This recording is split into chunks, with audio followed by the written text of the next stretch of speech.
नमस्कार, आप सभी का एक बार फिर से स्वागत है हमारे चैनल संस्कारी बेटी पे।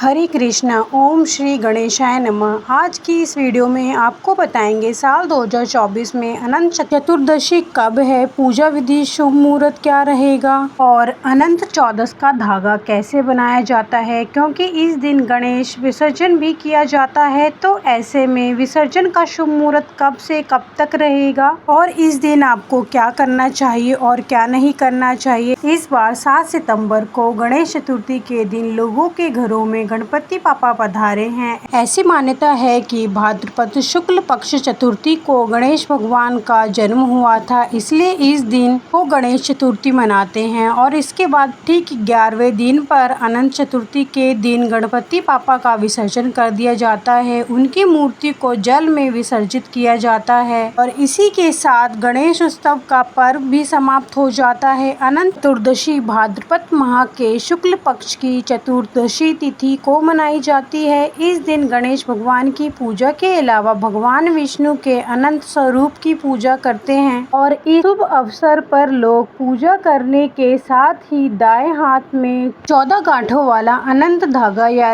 रक्षा सूत्र बांधते हैं। ऐसी मान्यता है कि अनंत धागे से व्यक्ति सुरक्षित रहता है और उसे किसी भी चीज का कोई भी भय नहीं रहता और श्री हरि की कृपा से उसे जीवन के अंत में मोक्ष की प्राप्ति होती है। 14 गांठों वाले अनंत सूत्र को बनाने के लिए आज के दिन कच्चे धागे में 14 गांठें थोड़ी थोड़ी दूर पर लगाकर उसे कच्चे दूध में डुबोकर ओम अनंताय नमः मंत्र का जाप करते हुए भगवान विष्णु की और धागे की विधिवत पूजा करनी चाहिए और उसके बाद इस अनंत सूत्र को पुरुषों को अपने दाएं और महिलाओं को बाएं बाजू में बांधना चाहिए। आपको बाजार में भी बने हुए यानी 14 गांठों वाले अनंत सूत्र मिल जाएंगे, जिन्हें आप विधि विधान से पूजा करके अपनी बाजुओं में बांध सकते हैं। ध्यान रखें कि अनंत सूत्र को केवल हाथ या गले में ही धारण किया जाता है। हर गांठ में श्री नारायण के विभिन्न नामों से पूजा की जाती है। पहली गांठ में भगवान अनंत, उसके बाद ऋषिकेश,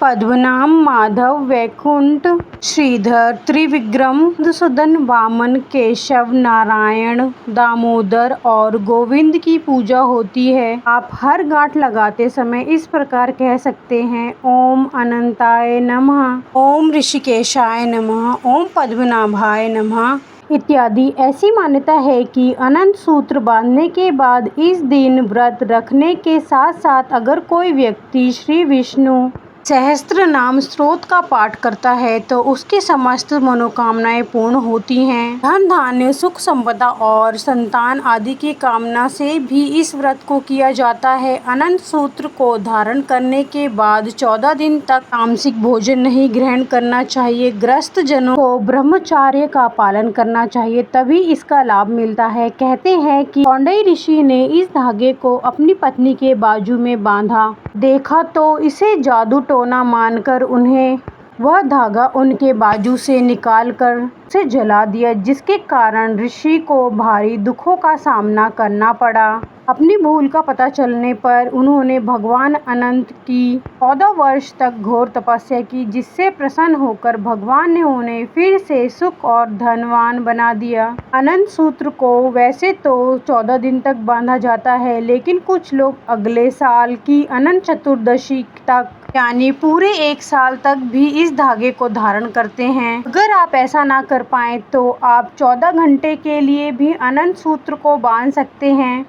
अनंत धागे का विसर्जन आपको विधि विधान से करना होता है, जिसके लिए आप इस धागे का भूमि विसर्जन कर सकते हैं, यानी कि किसी पवित्र साफ जगह में आप गड्ढा खोदकर उसमें इस धागे को दबा सकते हैं। ध्यान रखें कि जिस दिन आप इस धागे को खोलेंगे उसको आप अगली चतुर्दशी आने तक किसी साफ पवित्र जगह पर संभाल कर रख दें। अगले साल जब अनंत चतुर्दशी का त्योहार आए तो तब आप पहले इस धागे को विसर्जन कर दें, उसके बाद नए धागे की पूजा करके अपने बाजू में धारण करें। इस धागे को आप कलाई में, बाजू में या गले में धारण कर सकते हैं। इस बार चतुर्दशी तिथि प्रारंभ होगी 16 सितंबर सोमवार दोपहर 3:11 पर और समाप्त होगी 17 सितंबर मंगलवार की सुबह 11:44 पर।